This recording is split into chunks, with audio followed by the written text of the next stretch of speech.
नमस्कार. आज आपण एका अशा सोप्या पण खूप प्रभावी कृतीबद्दल बोलणार आहोत, ज्यामुळे मुलांची निरीक्षण शक्ती वाढेल आणि त्यांचं त्यांच्या आजूबाजूच्या परिसराशी एक छान नातं तयार होईल. सगळ्यात महत्त्वाचं म्हणजे ही कृती त्यांच्यातली नैसर्गिक उत्सुकता जागवते. तर आज आपण काय काय बघणार आहोत? सगळ्यात आधी ह्या कृतीमागची मूळ कल्पना काय आहे ते समजून घेऊया. मग मुलांच्या वयानुसार ही कृती कशी बदलते ते पाहू. आणि हो, सगळ्यात शेवटी हे सगळं शिकणं आपण घरी कसं आणू शकतो आणि त्याचे काय फायदे आहेत यावरही बोलूया. तर ह्या कृतीमागचा मूळ उद्देश काय आहे माहितीये?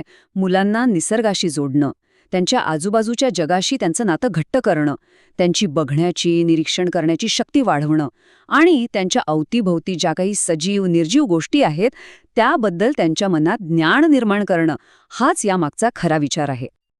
आता निरीक्षण कौशल्य म्हणजे नेमकं काय असा प्रश्न पडला असेल, नाही का? सोप्या भाषेत सांगायचं तर आपल्या आजूबाजूला जे काही घडतंय, जे काही दिसतंय ते फक्त बघायचं नाही, तर ते अगदी काळजीपूर्वक पाहण्याची, ऐकण्याची आणि समजून घेण्याची क्षमता. आणि मुलांच्या विकासासाठी हे कौशल्य इतकं महत्वाचं आहे, कारण खरं तर इथूनच त्यांच्या शिकण्याची खरी सुरुवात होते. या कृतीचं सगळ्यात मोठं वैशिष्ट्य हे आहे की ती मुलांच्या वयानुसार बदलत जाते. म्हणजे बघा, लहान वयात फक्त गोष्टी ओळखण्यावर भर असतो, मग मुलं थोडी मोठी झाली की त्या गोष्टींचं वर्णन करण्यावर भर दिला जातो आणि शेवटी माहितीची नोंद करण्यापर्यंत हा प्रवास जातो. हा बदल खूप महत्वाचा आहे, कारण यातूनच मुलांची विचार करण्याची क्षमता कशी वाढत जाते हे आपल्याला दिसतं. चला तर मग, आता आपण यात अजून खोलवर जाऊया. सुरुवात करूया पहिल्या टप्प्यापासून. हा टप्पा आहे 3 ते 4 वर्षांच्या मुलांसाठी. ह्या वयात आपण त्यांच्या आत दडलेल्या एका नैसर्गिक निरीक्षकाला प्रोत्साहन देणार आहोत. ऐका तर, ताई मुलांना काय म्हणतायत? बाळांनो, आज आपण वर्गाबाहेर फिरायला जाणार आहोत. तिथे तुम्हाला काय काय दिसते ते नीट बघायचे हं. कल्पना करा किती उत्साहाने त्या मुलांना बाहेरच्या जगात घेऊन जात असतील. हा आवाजच त्यांच्यात एक नवी ऊर्जा आणि उत्सुकता निर्माण करतो, नाही का?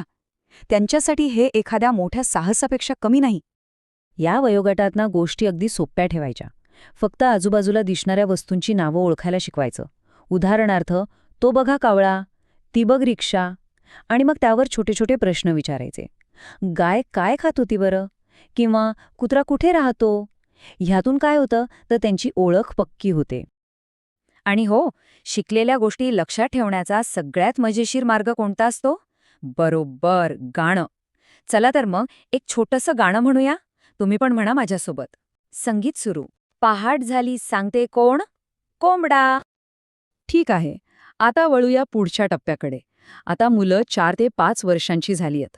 आणि आता ती फक्त निरीक्षक राहत नाहीत, तर ती बनतात वर्णनकार. आणि ही खरंच एक मोठी ओढी आहे. कारण आता ती फक्त हे काय आहे एवढंच नाही, तर हे कसं आहे हे सुद्धा शिकायला लागतात. आता बघा, ताई काय म्हणतायत? मुलांनो, आज आपण फक्त फिरणार नाही, तर एक हेरगिरी करणार आहोत. आपण भाज्या आणि झाडांकडे नीट बघणार आहोत. हेरगिरी, ऐकलत? हा शब्दच किती रोमांचक आहे. या एका शब्दामुळे मुलांचा बघण्याचा दृष्टिकोनच बदलून जातो.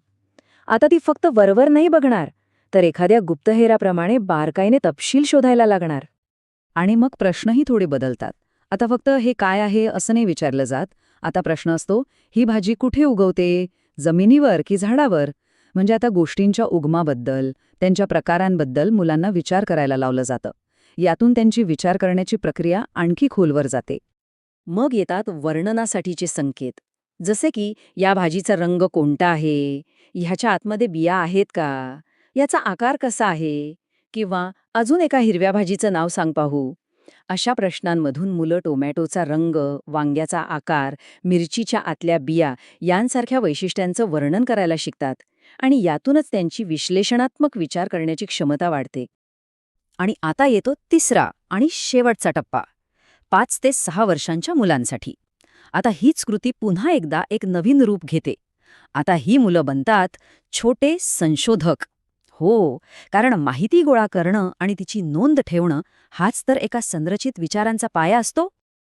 ताई काय म्हणतायत बघा, मित्रांनो, आज आपण आपल्या शाळेच्या आजूबाजूला फिरूया आणि तिथे कोणकोणते प्राणी आणि पक्षी दिसतात त्याची यादी बनवूया.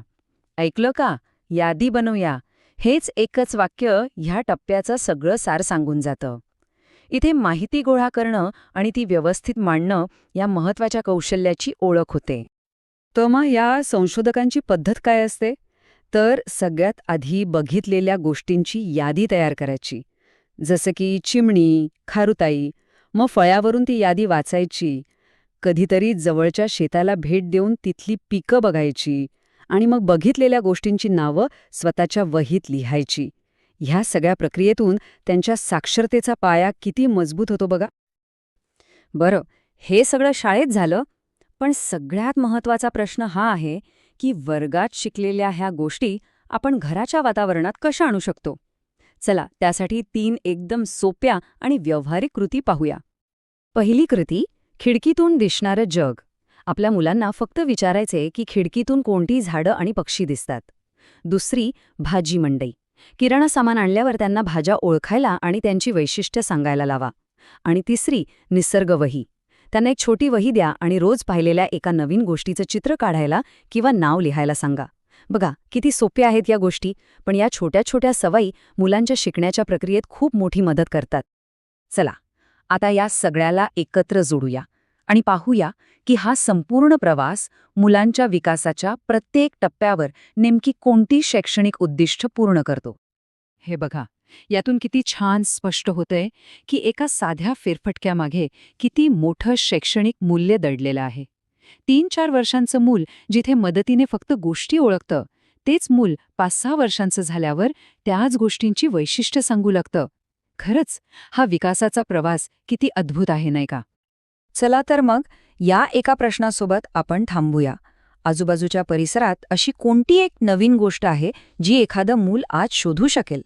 विचार करा, कारण हा छोटासा शोधच त्यांच्या शिकण्याच्या एका मोठ्या प्रवासाची खरी सुरुवात ठरू शकतो.